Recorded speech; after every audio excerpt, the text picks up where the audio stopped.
আসসালামু আলাইকুম।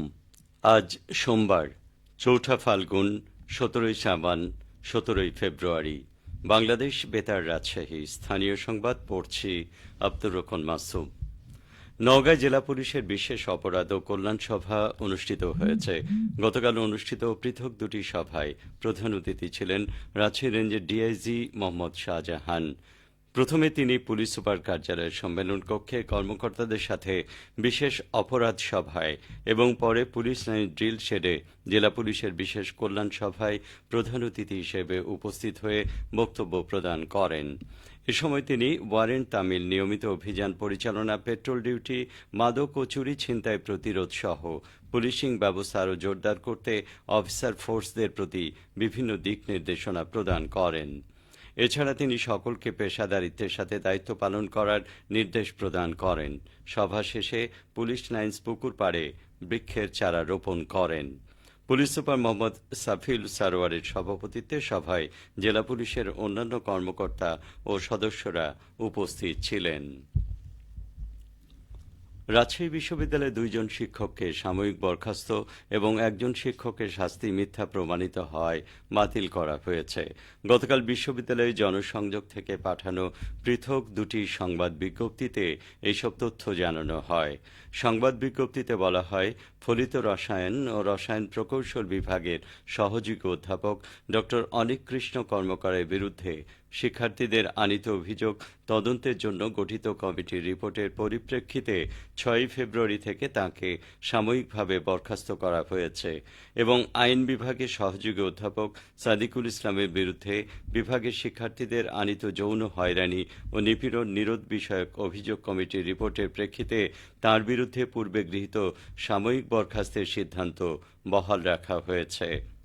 অপরদিকে ফলিত গণিত বিভাগের অবসরপ্রাপ্ত প্রফেসর মোহাম্মদ শামসুল আলম সরকারের প্রসঙ্গে ৪৬১তম সিন্ডিকেট সভার ১৩৭ নম্বর সিদ্ধান্ত বিষয়ে গঠিত রিভিউ কমিটির প্রতিবেদনের প্রেক্ষিতে সিন্ডিকেটের ওই সিদ্ধান্ত বাতিল করে তাঁর বিরুদ্ধে আনিত সমস্ত অভিযোগ প্রত্যাহার করা হয়েছে। নাটোরে জাতীয় সাংবাদিক সংস্থা ৪৪তম প্রতিষ্ঠাবার্ষিকী উপলক্ষে আলোচনা সভা অনুষ্ঠিত হয়েছে। গতকাল সন্ধ্যায় নাটোর প্রেস ক্লাব মিলনায়তনে অনুষ্ঠিত আলোচনা সভায় প্রধান অতিথি হিসেবে উপস্থিত ছিলেন জাতীয় সাংবাদিক সংস্থার কেন্দ্রীয় নির্বাহী পরিষদের সভাপতি মুনির রশিদ শাইন। জাতীয় সাংবাদিক সংস্থা নাটোর জেলা শাখার সভাপতি এম মঞ্জুরুল হাসানের সভাপতিত্বে সভায় প্রধান বক্তা হিসেবে বক্তব্য রাখেন জাতীয় সাংবাদিক সংস্থা কেন্দ্রীয় নির্বাহী পরিষদের মহাসচিব মোহাম্মদ কামরুল ইসলাম। সভায় বক্তারা বলেন, জাতীয় সাংবাদিক সংস্থা প্রায় ৪.৫ দশক ধরে সাংবাদিকদের অধিকার প্রতিষ্ঠা ও মর্যাদা রক্ষায় কাজ করে যাচ্ছে। আগামীতে পেশাগত এই আন্দোলন আরও বেগবান হবে। গণমাধ্যম কর্মীদের উচিত মেধা, সততা এবং দেশপ্রেমে উজ্জীবিত হয়ে দায়িত্ব পালন করা, তবেই দেশের উন্নয়ন ও মানুষের কল্যাণ নিশ্চিত হবে। বগুড়ার Pundra university of science and টেকনোলজিতে উদ্যোক্তা মেলা অনুষ্ঠিত হয়েছে। গতকাল বিশ্ববিদ্যালয় ক্যাম্পাসে এই উদ্যোক্তা মেলা অনুষ্ঠিত হয়। পুন্ড্র ইউনিভার্সিটির ব্যবসায় শিক্ষা অনুষদের বিজনেস ক্লাবের আয়োজনে বিশ্ববিদ্যালয়ের বিভিন্ন বিভাগের ২২ জন উদ্যোক্তা তাদের প্রোডাক্ট ও সেবা নিয়ে এ মেলায় অংশগ্রহণ করে। মেলার উদ্বোধন করেন বিশ্ববিদ্যালয়ের উপাচার্য প্রফেসর ড চিত্তরঞ্জন মিশ্র।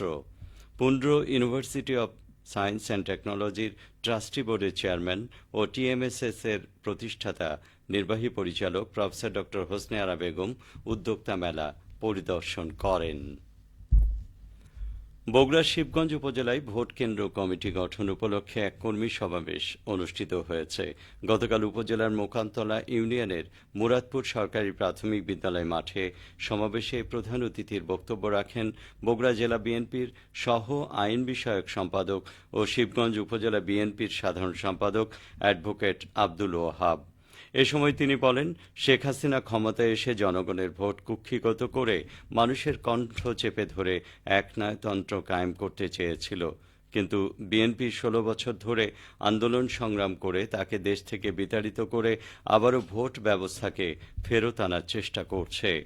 মোকামতলা বিএনপির ওয়ার্ড কমিটির নেতা দুলাল প্রামাণিকের সভাপতিত্বে বক্তব্য রাখেন উপজেলা বিএনপির সাংগঠনিক সম্পাদক হারুনুর রশিদ, মোকামতলা ইউনিয়ন বিএনপির সভাপতি নূরে আলম মামুন তালুকদার। খেলার খবর বাস্কেটবল। রাজশাহী বিশ্ববিদ্যালয়ের আন্তঃবিভাগ বাস্কেটবল প্রতিযোগিতার ফাইনাল খেলা অনুষ্ঠিত হয়েছে। এতে লোক প্রশাসন বিভাগকে ১৩ পয়েন্টে হারিয়ে চ্যাম্পিয়ন হয়েছে রাষ্ট্রবিজ্ঞান বিভাগ। গতকাল বিশ্ববিদ্যালয় জিমনেশিয়ামের বাস্কেটবল গ্রাউন্ডে এই ফাইনাল খেলা অনুষ্ঠিত হয়। আন্তঃবিভাগ বাস্কেটবল প্রতিযোগিতা ২০২৫-এ ২৪টি দল অংশগ্রহণ করে। ৪টি দলকে হারিয়ে ফাইনালে ওঠে বিশ্ববিদ্যালয়ের রাষ্ট্রবিজ্ঞান ও লোক প্রশাসন বিভাগ। খেলায় বিজয়ী দল রাষ্ট্রবিজ্ঞান বিভাগের পয়েন্ট ছিল ৫০, অন্যদিকে রানার আপ লোক প্রশাসনের পয়েন্ট ছিল ৩৭। সবশেষে আবহাওয়া। আজ সকাল ৬টায় রাজশাহীতে তাপমাত্রা ছিল ১৬ ডিগ্রি সেলসিয়াস। এ সময় বাতাসে আর্দ্রতার পরিমাণ ছিল ৯৬%। রাজশাহী ও পার্শ্ববর্তী এলাকায় আজ সূর্যোদয় হয়েছে ভোর ৬টা ৩৭ মিনিটে, সূর্যাস্ত সন্ধে ৬টায়। সংবাদ শেষ হলো। আমাদের পরবর্তী স্থানীয় সংবাদ দুপুর ১২টা ১০ মিনিটে।